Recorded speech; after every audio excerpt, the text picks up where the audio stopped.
Queria pedir você para abrir sua Bíblia, carta de Paulo aos Gálatas. Estamos no capítulo 3 e no domingo fecharemos esse capítulo, mas hoje nós iremos fazer uma breve reflexão no livro de Gálatas, capítulo 3, a partir do versículo 15 até o 25. Carta de Paulo aos Gálatas, capítulo 3, do 15 ao 25. Eu vou estar lendo aqui na minha versão, os irmãos poderão acompanhar aí na sua versão. Assim diz a palavra do Senhor. Irmãos, humanamente falando, ninguém pode anular um testamento depois de ratificado, nem acrescentar-lhe algo. Assim também as promessas foram feitas a Abraão e ao seu descendente. A Escritura não diz, e aos seus descendentes, como se falando de muitos, mas ao seu descendente, dando a entender que se trata de um só, isto é, Cristo. Quero dizer isso. A lei, que veio 430 anos depois, não anula a aliança previamente estabelecida por Deus, de modo que venha invalidar a promessa. Pois, se a esperança depende da lei, já não depende da promessa. Deus, porém, concedeu gratuitamente a Abraão mediante a promessa. Quando era então o propósito da lei? Qual era então o propósito da lei? Foi acrescentada por causa das transgressões, até que viesse o descendente, a quem se referia a promessa, e foi promulgada por meio de anjos, pela mão de um mediador. Contudo, o mediador representa mais de um, Deus, porém, é um. Então a lei opõe-se às promessas de Deus? De maneira nenhuma. Pois se tivesse sido dada uma lei que pudesse conceder vida, certamente a justiça viria da lei. Mas a Escritura encerrou tudo debaixo do pecado, a fim de que a promessa, que é pela fé em Cristo Jesus, fosse dada aos que creem. Antes que viesse essa fé, estávamos sob a custódia da lei, nela encerrados, até que a fé que haveria de vir fosse revelada. Assim, a lei foi nosso tutor até Cristo, para que fôssemos justificados pela fé. Agora, porém, tendo chegado à fé, não estamos mais sob o controle do tutor. Palavra de Deus para nós nessa noite. Nós temos refletido e chegamos aqui no ponto da carta de Paulo aos Gálatas, aonde ele tem apresentado, e mais uma vez aqui ele continua a argumentar sobre as obras que nós podemos fazer e a fé em Cristo. A salvação que até então aquele povo achava que era mediante aos seus méritos, às suas obras, e a salvação que é mediante a fé. E aqui então Paulo começa a falar sobre uma promessa, a promessa que precede a lei, e essa é a liberdade. A liberdade é uma promessa que precede a lei. E ele começa então a apresentar aqui agora, e continua sua argumentação, sobre Abraão, que creu antes que houvesse lei. E aqui ele, inclusive ele fala, né? Olha, Deus prometeu algo a Abraão. E o que Deus prometeu a Abraão? Os irmãos se lembram? Se você não se recorda, então, eu te convido aí para Gênesis, capítulo 15. Gênesis não é um livro difícil de achar, irmãos, então fiquem tranquilos. Gênesis, capítulo 15, a partir do versículo 1. Todos acharam? Assim diz a palavra de Deus. Depois dessas coisas, o Senhor falou a Abrão numa visão. Não tenha medo, Abrão. Eu sou o seu escudo, grande será a sua recompensa. Mas Abrão perguntou, ó soberano Senhor, que me darás se continuo sem filhos e o herdeiro que possuo é Eliezer de Damasco? E acrescentou, tu não me deste filho algum, um servo da minha casa será meu herdeiro. Então o Senhor lhe deu a seguinte resposta, seu herdeiro não será esse. Um filho gerado por você mesmo será o seu herdeiro. Levando-o para fora da tenda, disse, olhe para o céu e conte as estrelas, se é que podes contá-las. E prosseguiu, assim será a sua descendência. Versículo 6. Abraão creu no Senhor e isso lhe foi creditado como justiça. Disse-lhe ainda, eu sou o Senhor, o que te tirei de Ur dos Caldeus para lhe dar esta terra como herança. Perguntou-lhe Abrão, ó soberano Senhor, como posso saber que tomarei posse dela? Respondeu-lhe o Senhor, traga uma novilha, uma cabra e um carneiro, todos com 3 anos de vida, e também uma rolinha e um pombinho. Abrão trouxe todos esses animais, cortou-os ao meio e colocou cada metade em frente à outra. As aves, porém, ele não cortou. Nisso, aves de rapina começaram a descer sobre os cadáveres, mas Abrão os enxotava. Ao pôr do sol, Abrão foi tomado de sono profundo, e eis que vieram sobre ele trevas densas e apavorantes. Então o Senhor lhe disse, saiba que os seus descendentes serão estrangeiros numa terra que não lhes pertencerá, onde também serão escravizados e oprimidos por 400 anos. Mas eu castigarei a nação a que servirão como escravo, e depois de tudo sairão com muitos bens. Você, porém, irá em paz, e seus antepassados, e será sepultado em boa velhice. Na 4ª geração, os seus descendentes voltarão para cá, porque a maldade dos amorreus ainda não atingiu a medida completa. Depois que o sol se pôs e veio a escuridão, eis que um fogareiro esfumaçante, com uma tocha acesa, passou entre os pedaços dos animais. Naquele dia, o Senhor fez a seguinte aliança com Abrão. Aos seus descendentes darei esta terra, desde o ribeiro do Egito até o grande rio Eufrates, a terra dos queneus, dos quenezeus, dos cadmoneus, dos hititas, dos ferezeus, dos refaíns, dos amorreus, dos cananeus, dos girgazeus e dos jebuseus. Só nome bonito, né, irmãos? E aqui nós fechamos, então, capítulo 15. E por que é interessante a gente, então, e agora você pode voltar para Gálatas, capítulo 3. Por que, então, a gente teve que ler e entender isso aqui? Porque é nesse texto que Paulo está baseando toda a sua argumentação. E como nós vimos no último domingo, inclusive, é esse trecho aqui que Paulo recorre para defender seu ponto de vista. Olha, Abraão creu e isso lhe foi imputado por justiça. E Abraão creu antes que houvesse lei. Ele creu antes que houvesse algum mandamento. E aí eu fiquei a pensar, e não sei se você já pensou nisso, ou já se viu nessa situação, aonde às vezes você se compromete a fazer uma coisa. Você deu sua palavra. Fulano, olha, eu vou estar aqui na igreja, Alexandre estava de férias, e eu vou estar aqui na igreja tal dia para limpar a igreja com vocês. Só que naquele dia começa a chover. Mas chove muito. E chove, chove, chove, mas você se comprometeu a vir. Pergunto a você, o que deve pesar mais? A chuva ou a sua palavra? Ou a sua promessa? Você pode pensar, mas choveu. Choveu e não deu para eu ir, mas você se comprometeu, está aqui. Então, se você se comprometeu, você deve honrar a sua palavra. Houve-se um tempo, não muito distante, onde nós poderíamos muito bem, talvez ali na quitanda, na mercearia, e falar, não, olha, vim buscar aqui, não estou sem o dinheiro agora, mas pode me dar que eu vou te pagar. E às vezes o dono do estabelecimento ele dava porque ele confiava na palavra. Os mais experientes falavam, né, principalmente para os homens, olha, você tem que ser um homem de palavra. Se você prometeu, faça. Mas nós, por sermos homens e mulheres, sermos falhos, às vezes nós prometemos algumas coisas e não cumprimos. Mas aí que há justamente a diferença que Paulo está apresentando. O Deus ao qual nós servimos, se ele prometeu algo, ele simplesmente cumpre. Ainda que nós não venhamos a cumprir a nossa parte. E aqui nesse texto que nós lemos agora de Gênesis 15, que Paulo está recorrendo aqui para falar da promessa, tem uma parte aqui que a gente leu aqui que é meio, talvez interessante, mas também causa um certo susto, né? Abraão pega os animais, e aqui até então é Abrão, não é Abraão, mas ele pega aqui os animais, e ele corta um ao meio, e o texto vai dizer que ele pega agora essas partes pela metade, bota uma aqui num canto, bota a outra no outro canto, e deixa um espaço ali no meio. Naquele contexto, para a gente pode parecer estranho, mas naquela época era assim que se fechava um acordo, um contrato. Hoje a gente fecha contrato assinando, né? Você vai lá, assina e não basta...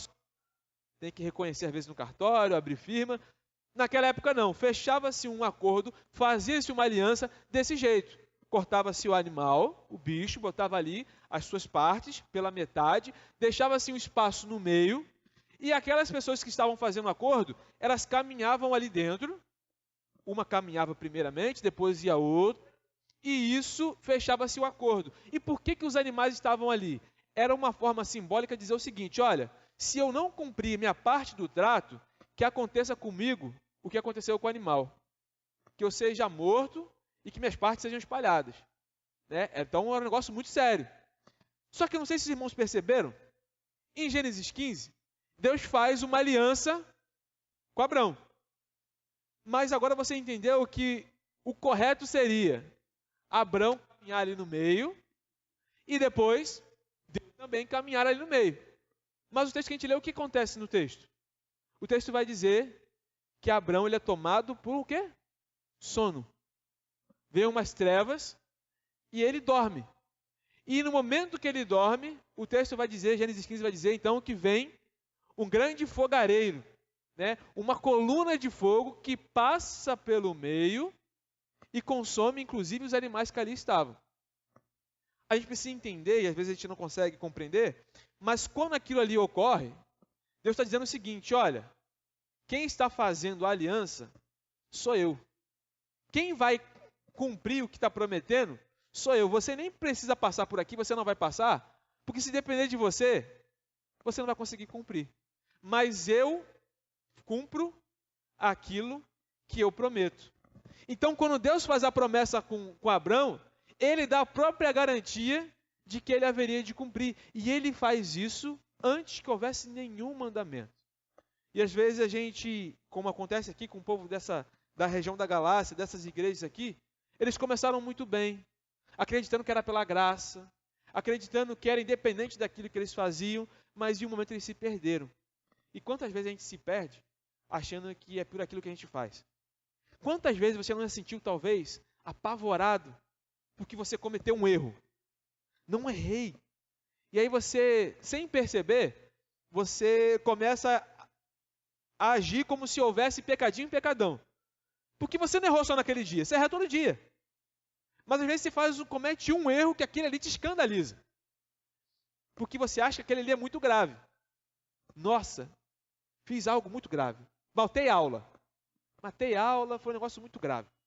Só que quando você está lá na sala, a professora está explicando e você não está prestando atenção. Também é um erro. Só que você acha que matar a aula, e estão rindo vocês aí, né? Fala Deus. Matar a aula, você acha que é mais grave do que estar na sala e não prestar atenção no que está sendo dito. Os dois são errados. E para Deus, não há pecadinho e pecadão. Mas nós, por mais que saibamos isso, às vezes nós agimos e vivemos como se houvesse pecadinho e pecadão. E às vezes deslizamos, cometemos algo de errado, um pecado, nos rendemos às nossas fraquezas, e aí a gente fica assim: nossa, agora Deus vai me castigar.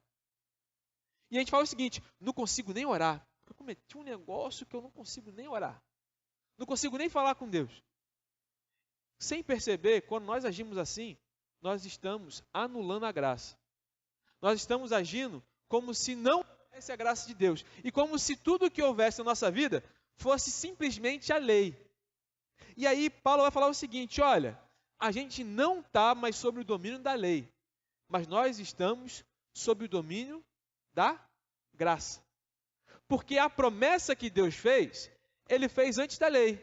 E se eu acho que a lei está em cima da graça, então eu tenho duas promessas. E é isso que ele está falando aqui, olha só. A lei jamais anulará a graça. A lei até complementa. Na verdade, ele vai dizer isso. A lei serve, e ele usa aqui a expressão no finalzinho de Gálatas 3, ele diz o seguinte: olha, a lei, ela nos serve como custódia, versículo 23. Antes que viesse essa fé, estávamos sob custódia da lei, nela encerrados, até que haveria de vir, até que a fé que haveria de vir fosse revelada.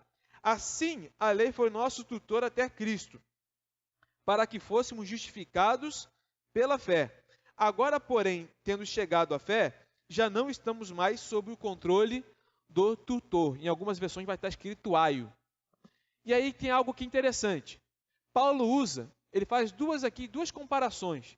Quando ele fala, olha, não estamos mais sobre a custódia. Paulo compara a lei com o guarda, como um soldado. E um soldado, qual que é a função de um soldado? Proteger. Qual que é a função de um soldado? Escoltar, de conduzir até algum lugar. Esse é o primeiro exemplo que Paulo fala, olha, quando a lei veio, antes que viesse na verdade a fé, nós estávamos sob a custódia da lei. Era a lei que nos protegia, era a lei que nos conduzia, era a lei que nos guardava. Mas olha, chegou um tempo onde nós não precisamos mais dessa custódia. E aí então ele parte para a segunda comparação. Olha, vou explicar de novo. A lei era como um tutor. E essa palavrinha que está aqui, tutor, no grego, é a palavrinha pedaigogos. É de onde vem a palavra pedagogo. E o que é o pedagogo? Hoje é uma função que a gente olha assim, uma função bonita, uma função nobre, mas o pedagogo, no seu contexto original, era um escravo. Era alguém que trabalhava numa casa como escravo e a sua função era o seguinte, era pegar a criança, né, a filha ali do seu senhor, do seu patrão, e conduzir essa criança até a escola, aonde ela estaria ali aprendendo. A função do pedagogo era conduzir a criança ao ensino, conduzir a criança ao caminho da maturidade. O que Paulo está querendo comparar aqui? Está querendo dizer o seguinte, olha só, a lei serviu para nos conduzir à maturidade, mas quando a maturidade chega, eu já não preciso de ninguém mais me dizendo o que eu tenho que fazer ou não, porque eu já sei o que é certo e o que é errado. Inclusive, é para isso que a lei serve, para mostrar o nosso erro. Porque a lei só fala o seguinte, olha, se você fizer isso, está errado. Ela não te dá solução para você não fazer. A lei só trabalha em cima dos nossos erros, é isso que ele está falando. E aí ele apresenta, então, essa graça que Deus tem nos dado, essa graça que está disponível a todo o instante. Teve um comentarista, seu nome é John Stott, e ele faz um comentário que eu achei muito bonito, eu queria compartilhar com os irmãos. Ele diz o seguinte, depois de dar a promessa a Abraão, Deus deu a lei a Moisés. Por quê?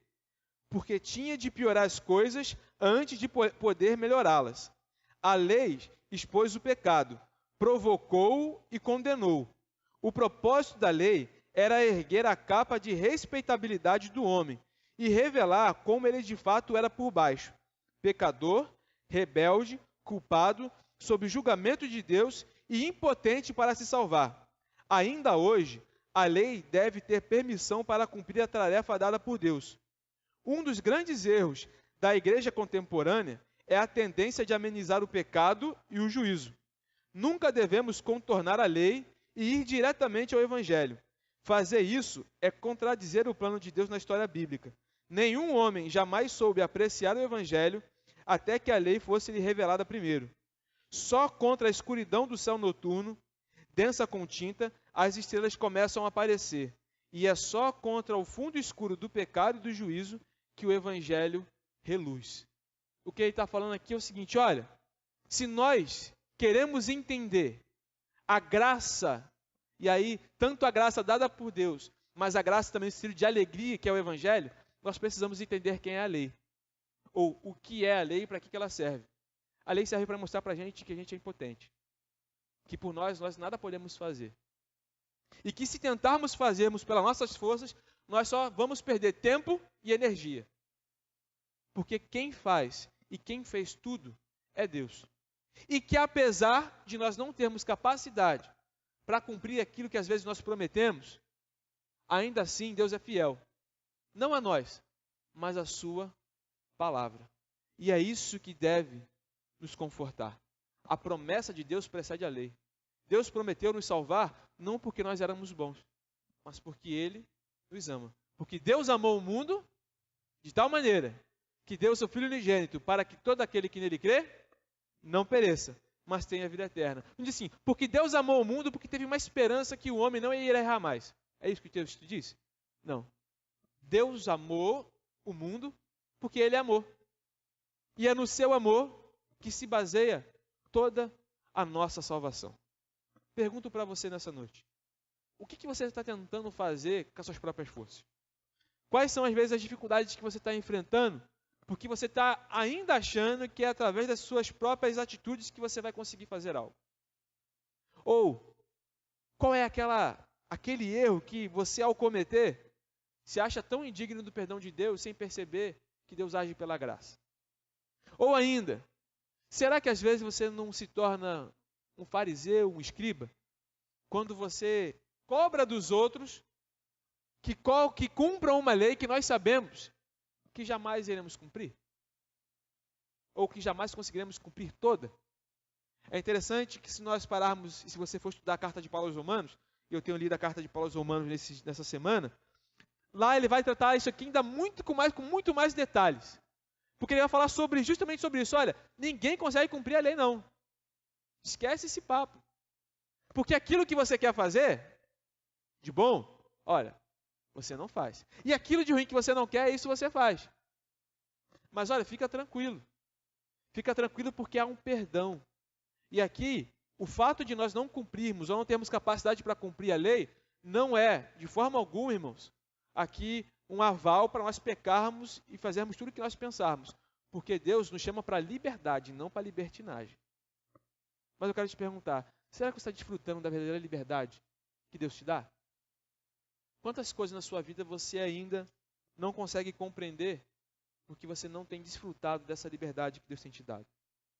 Mais uma vez eu te pergunto, o que você tem tentado fazer por esforço próprio? Às vezes nós queremos mudar as pessoas pelo nosso próprio esforço. Mudar meu marido, mudar meu filho, ou até a mim mesmo. Não, eu vou mudar. Querido, se o Espírito Santo não nos mudar, ninguém pode. Nem eu e você. A gente pode talvez se controlar por um tempo, mas vai chegar uma hora que a gente vai acabar cedendo. E cedendo o quê? As tentações, cedendo aos pecados. E como nós já estudamos aqui, a tentação, o pecado, Tiago vai falar sobre isso, capítulo 1. Olha, a tentação não é aquilo que está fora, não. É aquilo que está dentro. Então você pode mudar de lugar, você pode ir para onde você quiser. A tentação não está no lugar, a tentação está em você. Então para onde você for, você jamais vai fugir dela. A solução é a seguinte, e aí eu vou adiantar aqui um pouquinho, porque nós vamos chegar ainda, mas Gálatas capítulo 5, versículo 16. Olha o que Paulo vai nos dizer. Gálatas, capítulo 5, versículo 16. Diz assim: por isso digo, vivam pelo Espírito, e de nenhum modo satisfarão os desejos. Não quer cair em tentação? Não quer ceder ao pecado? Viva pelo Espírito. Caminhe pelo Espírito. Como é que eu posso fazer isso? Conhecendo a lei, mas entendendo que a lei me aponta para o pecado, mas ao mesmo tempo me revela uma graça que é revelada em Deus através do seu Santo Espírito. Nessa noite, nós invertemos aqui, e foi proposital, nós vamos fazer um pouquinho diferente. Mediante isso que nós acabamos de ver aqui, sobre a graça, sobre tentarmos fazer as coisas, ou mudar a nossa vida, ou a vida das pessoas que nos cercam, pelas nossas próprias atitudes, acharmos que nós merecemos alguma coisa, eu quero que, mediante isso que eu acabei aqui de expor para os irmãos, mediante a palavra do Senhor, eu quero que você comece então a refletir na sua vida. Mediante essa palavra, o que você tem feito, talvez que precisa ser ajustado? Aquilo que você tem feito e que não deve ser seu papel, que na verdade você tem que literalmente devolver o controle para quem realmente está no controle, que é Deus. Fala, Deus, olha, isso aqui está na sua mão. Eu estou até agora tentando fazer isso, mas eu estou cansado, eu estou sobrecarregado, eu já perdi meu tempo, já estou sem esperança. Mas agora eu entendi, eu tenho que descansar em Ti. Senhor, muito obrigado, Deus, por tudo que o Senhor tem feito, por tudo que o Senhor há de fazer em nossas vidas. Obrigado, Deus, pela Tua igreja reunida, Pai, ouvindo a Tua palavra, conversando a respeito da Tua palavra, Pai. Obrigado por cada irmão e cada irmã que aqui está, Pai, nessa noite, para ouvir a Tua palavra, para exaltar o Teu santo e excelso nome, Pai. Obrigado, Deus, pela Tua graça que nos alcançou. Obrigado, Deus, porque apesar de nós não conseguirmos cumprir toda a Tua lei, Deus, o Senhor continua nos amando. E nos ajuda, Pai, a guardar a Tua palavra no nosso coração, para que não venhamos a pecar contra Ti e nem viver uma vida de pecado. E que assim, Deus, conhecendo mais a Tua palavra, possamos, ó Deus, crescer na graça e no conhecimento e também, ó Deus, levar outras pessoas a Te conhecerem. Tira de nós, ó Pai, toda a culpa, tira de nós, Deus, toda a acusação do inimigo, porque sobre nós agora, Deus, reina o Teu amor, reina a Tua paz, ó Pai, que excede todo entendimento, Deus. E que como nós fizemos aqui hoje, possa ser algo contínuo, ó Pai. Que possamos estar sempre juntos, ó Pai, partilhando a Tua palavra, falando uns com os outros, ouvindo uns aos outros, ó Pai. Porque foi para isso que o Senhor nos chamou. É o que eu te peço em nome de Jesus. Amém e amém.